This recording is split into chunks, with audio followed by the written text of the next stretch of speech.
This video is all about how you can make the most out of your next performance review. And if you just had your performance review, how you can get ahead for the next year. So stick with me. I'm going to be sharing some insights on some key practices that you can take to get the visibility that you need to move your career forward. I'm Sherry Hilly, and I am an HR practitioner. I've worked 20 plus years in the field of human resources, many of those years specifically in designing and managing and supporting employees through the performance review process. So I know a little bit of what I'm talking about here. And so what I want to share from you are insights not only from my time designing, developing, and implementing performance processes in large organizations, but I also want to share my insights as an employee in these organizations and some of the things I needed to learn for myself in order to make the most out of my performance review and to advance a career that at one point felt stalled. So I want to do that by sharing a recent article that I wrote. You can find it on my website. I will link it in the comments, but it's on my website, changeinsightllc.com under resources. So in this video, I'm going to be walking through this article, but more importantly, I'll be giving my hot takes, anecdotes from my own personal experience, as well as sharing a really useful framework that you can apply regardless of when your next performance conversation happens to occur throughout the year. This topic came to me because the summertime is when a lot of organizations are either in their mid-year performance year cycle, or perhaps depending on your performance year, you're nearing the end of the performance year. So it's a really great time to take a step back and to think about, what do you want to get out of your career, and how do you need to articulate what you've contributed and what you're looking for in your next performance conversation with your manager. So let's go ahead and dive into this. Again, this is an article I've recently published on changeinsightllc.com, and it's titled, "Why Your Excellent Work Isn't Getting the Recognition It Deserves, and How a Simple Quarterly Practice Can Change That Trajectory." So you deliver exceptional analysis. Your projects are consistently exceeding expectations, and your insights, they solve real organizational problems. So why did your manager take credit for a recommendation in yesterday's leadership meeting? Does that experience sound familiar? Maybe, but maybe it's a different flavor. Perhaps it is you do the analysis behind the scenes, and yet when it comes to presenting to different leadership or different groups, you're not in the room when those conversations happen. If this does sound familiar, you are not alone, and I myself have been there plenty of times. I spent nearly 20 years watching talented professionals, particularly those who offer depth and rather than breadth, so more of our analytical professionals. They struggle with a frustrating paradox. It's the better their work, the more invisible they seem to become. So what does that look like? It's really taking that deep subject matter expert trajectory. And again, I'm speaking from experience, because I spent over a decade of my life building deep subject matter expertise in the field of human resources, and more specifically in the learning and the talent fields. And that's where we're designing different technologies, different processes and programs to help organizations build their people capacity. So I got super deep, and I know exactly what it feels like to get so deep and offer great research and insights, but have a hard time getting that visibility that is needed to advance in an organization. So again, I've taken these insights and my own experience to offer some tips to you today. All right, so let's get into the recognition gap. Here's what I've observed after partnering, not only from my own experience, but partnering with high-performing individuals on how to gain more visibility at work. And again, speaking from experience, it's really easy to assume that our work speaks for itself. We might document everything. We might research and iterate over and over again until we get the perfect report, the perfect analysis, the perfect data presentation. And we believe, it's very easy to believe that technical expertise, that attention to detail, that high performance that comes naturally to a lot of us, that will turn into organizational influence And then when we see other folks who have different skills and different qualities, but maybe not as deep expertise or analysis get promoted around us, it can often feel demoralizing. And so what I've personally learned and what I coach individuals on now is that when it comes to gaining organizational influence, competence alone doesn't guarantee recognition, but it doesn't also mean that you need to become someone else that you're not. It means that you need to reframe how you're looking at the relationships and how you promote yourself in organizations. Now, promote, again, speaking from experience, the word promote gave me the ick for a long time because, why should I promote myself? My excellent work speaks for itself. I get stellar performance reviews, amazing feedback, kudos. Why doesn't that translate into promotion? Well, that works for a certain amount of time, but as we get further and further into the leadership ranks, especially when we're not no longer talking to other subject matter experts or mid-level managers, perhaps we need to begin speaking to leadership, senior leadership and executive leadership. The way we communicate, the way that we interact needs to change for that different audience. So what can be missing in these scenarios? The missing piece, strategic awareness. So most career advice tells you to network more or speak up in meetings. But what if the issue isn't your personality? It's your awareness of how influence actually works in your organization. What if you could use the same analytical approach that makes you excellent at your job to decode the patterns around your career advancement? So using your natural skill to figure out how to gain visibility and influence without changing who you are. Sounds pretty interesting, right? So what I want to introduce is this idea of a career retrospective. How, especially as an analytical professional or someone who thinks deeply, does research, and a high-performing role, how you can turn your career into a research project by introducing this concept of a career retrospective.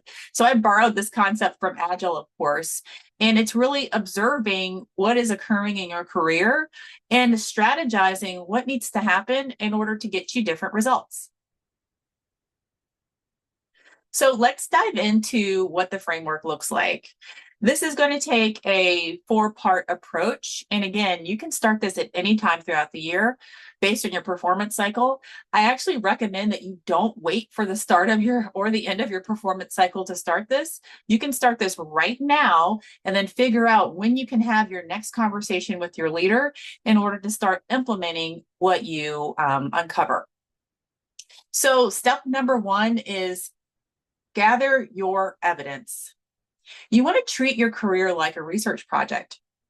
And over the next quarter, try tracking a few of these things. When your recommendations were implemented and who got the credit, which communication methods generated responses versus silence, who sought your expertise and in what contexts, moments when you felt heard versus overlooked, and projects where you influence outcomes without formal authority. You're not looking for perfection here, you're looking for patterns over time. So in order to capture this evidence, and this is really important, figure out what method you want to use to capture it. So are you going to write down the notes? Are you going to use some sort of digital format? And then I recommend perhaps after your work week ends, or perhaps it's even daily, but especially around milestones in your performance. So perhaps you have a presentation to a specific leadership team, you have an initial interaction with a cross-functional team. Those key moments are when you want to stop and make notes of these observations. So before you can figure out, what the challenge might be in your current context, you need to understand where you are. So this first step is really, I'm just going to scroll up so you can see it again. Gather your evidence. Okay, so spend some time. This is recommended over a course of three months, but find the cadence that works for you. But spend some time understanding where you are today when it comes to visibility and organizational influence. Now, the second step is understand where the influence lies within your organization. And the tricky part about this is influence maps and who makes decisions and who gets heard may change when leadership changes in your organization. So depending on how frequently you have leadership changes, this could differ from year to year. But let's just assume you have a relatively stable organization for right now. Spend some time figuring out what your data, analyze your data like you would any other business problem. So when you want to figure out who holds the influence, answer some of these questions for yourself. Which of your contributions created the most organizational value? Who are the informal influencers who amplify good ideas? What timing and communication styles resonate with key stakeholders? Where are the gaps between your impact and your visibility? So I want to make important note here is that oftentimes if you're an analytical, perhaps maybe introverted professional, we might see patterns and connections that others don't. So if this is your strong point, if you are a systems thinker, for example, apply that same systems thinking to your career. And this influence map, if you'll notice, these are not just about how you personally influence, but what are you observing about others more importantly? Who does get that visibility? What does it look like when someone speaks up in a meeting and gets the validation that their ideas are accepted and maybe even implemented? So again, quarter one, understanding the organization. Quarter two, deeper influencing map, where are decisions made? What does visibility look like in your organization? And once you have this analysis, you can start going into your designing experiments. So again, if you're familiar with Agile, this may be an interesting concept for you to look at your career like in an Agile exercise. And once you learn, you can implement some of the things that you've learned. So choose a low risk experience based on your analysis. So again, if our objective is to gain more visibility and influence in the organization, we want to identify, what's working well over our first couple quarters. What does influence look like? And then design experiments that help us to bridge that influence gap if it exists. So some examples that you can apply, and of course, review these. You might have your own examples, but email your insights to key influencers before meetings, right? So don't wait to be asked, be proactive, get your brilliant insights out there ahead of time. Document your project outcomes in terms of business impact, not just technical deliverables. And so, a lot of times we can be very proud of all the research and the rigor and the numbers behind, our analysis. But one slight shift, which is thinking about your audience. So perhaps if you're going in with senior leadership, you want to focus first on what's the business impact of this analysis and how will this analysis help them perhaps solve a business problem that they have. Another experiment you could choose is find one person who naturally amplifies good ideas and build a relationship with that person. So again, this goes to the concept of, networking, right? So networking doesn't have to be spreading yourself thin across lots of different people and lots of different places. You can be thoughtful and intentional and build one-on-one genuine connections. And perhaps that might be even more advantageous to you than trying to go out to multiple happy hours or industry events. And last, share your analysis in the format leadership actually consumes. So again, this might happen during your influence mapping, but how do leaders receive information? What are you noticing about what resonates with them? Use that intelligence to apply when you're delivering insights to this audience. Again, this is not about changing who you are at all. It's about taking your strengths and applying them in a way that they can be digested by the audience that will make decisions on your career. All right. Last but not least, we want to measure and adjust. Okay, this is one of the favorite parts about Agile, right? So the whole part of approaching this experiment is to learn, to try, and then to adjust so that we can continuously improve. So we want to track the results of our experiment. Did it work? Right? Did our visibility increase? And again, this is just an example. Maybe your topic isn't about visibility. Maybe it's something else, but did whatever you try increase? Are people seeing your input more proactively? Is your work being attributed to you in leadership discussions? Do you feel more confident advocating for your contributions? Again, you can take this verbatim. So if your challenge is visibility and influence, you can take this retrospective verbatim. Or if you have a slightly different challenge, it'd be really cool if you could design your own questions to guide you through the career goals that you have. I want to share a real example from a client that I had. She happened to be a business analyst, and this person came to me as a coaching client and was very frustrated with the lack of visibility that she was receiving. And one thing that this person noticed is that oftentimes that she would have a lot of thorough research and provide strategic insights to very high profile organizational initiatives. But her research wasn't reaching the executive committee directly. It often had to be translated or shared by someone else on her team or a leadership member in order to be adopted. And this person wanted the direct credit for all the brilliant work that she had received. And through coaching, what we identified is that, yeah, excellent work, perfect feedback, great performance reviews. But the way that she was communicating wasn't connecting with the ultimate audience. And this goes back to one of the points in the retrospective is that this client learned that she needed to begin communicating with impact. And so learning this client had to learn different communication techniques in order to take her research and focus on those very specific items that were of importance to her leadership team.